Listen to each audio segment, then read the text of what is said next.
Здравствуйте! В эфире актуальное интервью в студии Валерия Наумова.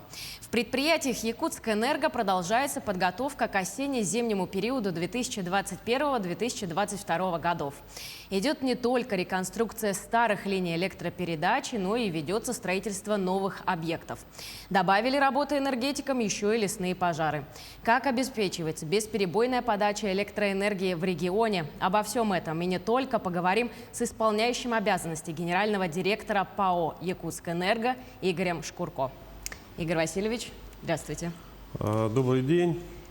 Да. Расскажите, пожалуйста, сколько линий электропередачи пострадало на сегодня из-за лесных пожаров и как удается так оперативно восстанавливать прерванное электроснабжение? К сожалению, природная стихия не обошла и нас. Это по западному энергорайону и по центральному энергорайону. На сегодняшний момент мы считаем, что пожаром были затронуты у нас 32 линии электропередач.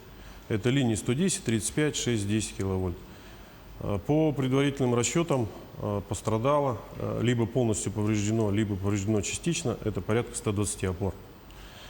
Но, к сожалению, мы все прекрасно понимаем, что стихия есть стихия, и поэтому она никак не должна отражаться ни в стой, ни в зной, ни какие-либо другие атмосферные воздействия не должны отражаться на бесперебойной подаче электроэнергии нашим потребителям. Поэтому в случае возникновения такой нештатной ситуации мы оперативно проводим все мероприятия. У нас, в принципе, разработаны все мероприятия для восстановления энергообеспечения наших потребителей. А в каких районах наиболее сложная ситуация? Но сложно выделить конкретные районы. В принципе, все, где зарегистрированы лесные пожары, у нас проходят линии электропередач. Это центральные энергорайоны, Татинский, Усьмайский, Горный. Наиболее такие существенные были повреждения, были нанесены ущербы. Ну и, соответственно, Вилюйская группа Улусов и Сунтарский район. А на севере? Север, пока на сегодняшний день пожары существуют, пожары действуют, они находятся под контролем, и таких существенных влияний или ущерба они не нанесли. Осуществляем ежесуточный контроль, нам удается пока локализовать те пожары, которые подходят к нашим линиям электропередач. А в каком режиме сейчас работают энергетики? С начала действия пожаров весь персонал был переведен в режим ОРР, это особый режим работы, а при возникновении массовых отключений, которые у нас уже были, был введен режим чрезвычайной ситуации, то есть чрезвычайный режим круглосуточного дежурства всего персонала, в том числе инженерно-технического персонала компании «Якутскэнерго». А на каких направлениях в летнее время проводятся ремонтные работы? Сократилось ли, например, финансирование ремонтной программы этого года для сравнения с допандемийными годами? Как это выглядит сегодня? Ну, на сегодняшний момент, несмотря на то, что есть такие факторы, как пожары, те, которые, как я уже сказал, что бушуют полностью на территории нашей республики и подходят к нашим объектам, мы не сократили ремонтные работы, те, которые были планом предусмотрены в сетевом комплексе, в том числе на объектах генерации. Это никак не должно повлиять на подготовку к выполнению плана задания осенне-зимнего периода. Поэтому все, что было запланировано, мы стараемся помимо локализации и аварийно-восстановительных работ проводить плановые работы. Что касается финансирования, финансирование мы не сокращали. У нас на сегодняшний момент ремонтная программа составляет 2,8 миллиарда рублей. Это практически там на 200 миллионов больше, чем было в предыдущем году запланировано. И мы прогнозируем, что объем денежных средств будет полностью освоен. Какие объекты сегодня строятся взамен ветхим? Но довольно-таки в Якутскэнерго разработана обширная инвестиционная программа. Это по новому строительству. Все районы, мы стараемся в этой программе охватить все энергорайоны нашей республики, для того, чтобы планомерно были заменены объекты, те, которые непригодны к эксплуатации, были заменены новыми, либо должна произойти реконструкция этих объектов. Но перечислять довольно-таки большой список. Наша инвестиционная программа насчитывает порядка 200 наименований, 200 пунктов, там, где мы ведем работы. Но все, это и Запад, Центр, особого внимания мы не выделяем. потому что потребитель для нас везде одинаков, везде есть условия, везде есть особенности проживания и энергообеспечения. Поэтому как бы это такой вопрос очень расширен для другого совещания. Во многих населенных пунктах имеется тот или иной объем бесхозных линий электропередачи. К примеру, в Якутске многие дачники часто остаются без света из-за повреждений на таких линиях. С каждым годом они только ветшают. Какая работа проводится с такими линиями? Да, это на сегодняшний день такой один из острых вопросов, но я хотел бы разделить этот вопрос. Во-первых, есть понятие бесхозяйные, да, бесхозяйные объекты, а есть понятия такие, как заброшенные объекты. Вот что касается заброшенных объектов. Заброшенные объекты образовались в результате деятельности какого-либо предприятия, либо там физического лица, юридического лица, в результате там банкротства, ухода с этого рынка. Когда-то они были построены для чего-либо, там имели цель, а потом в результате своей деятельности они просто их бросили и перестали обслуживать. Это одна сторона вопроса.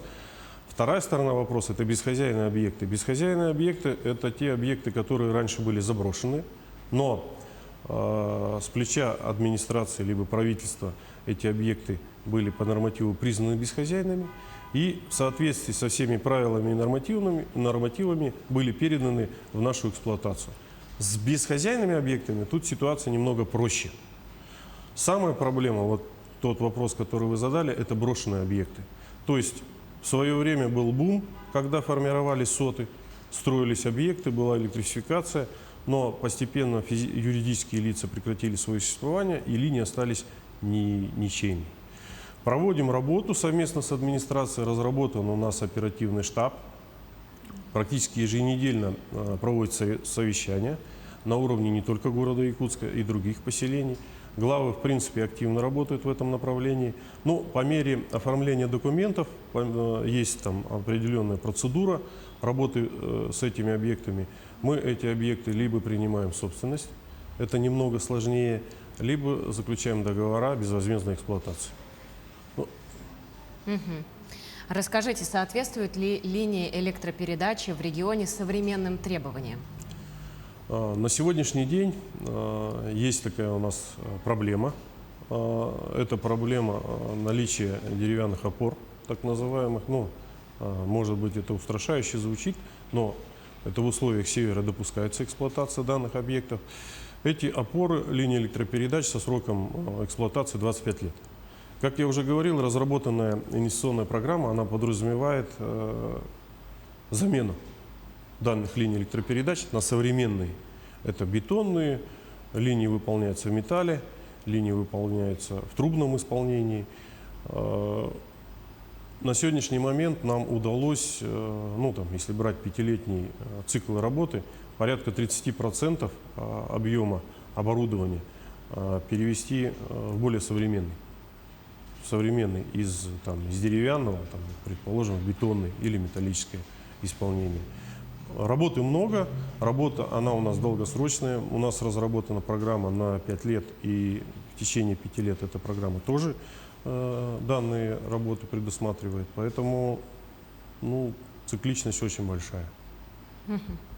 А современные технологии применяются в работе? Да, современные технологии – это одна из ветвей политики технической по компании «Русгидро», куда входит в холдинг компании «Якутскэнерго». Разработан ряд нормативных документов технической политики, где предусматривается непосредственно уже при новом строительстве введение новых технологий, новых систем и новых видов оборудования.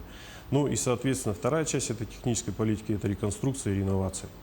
Это тоже отдельная программа, она есть, но там между всеми программами приходится делить деньги, те, которые у нас есть.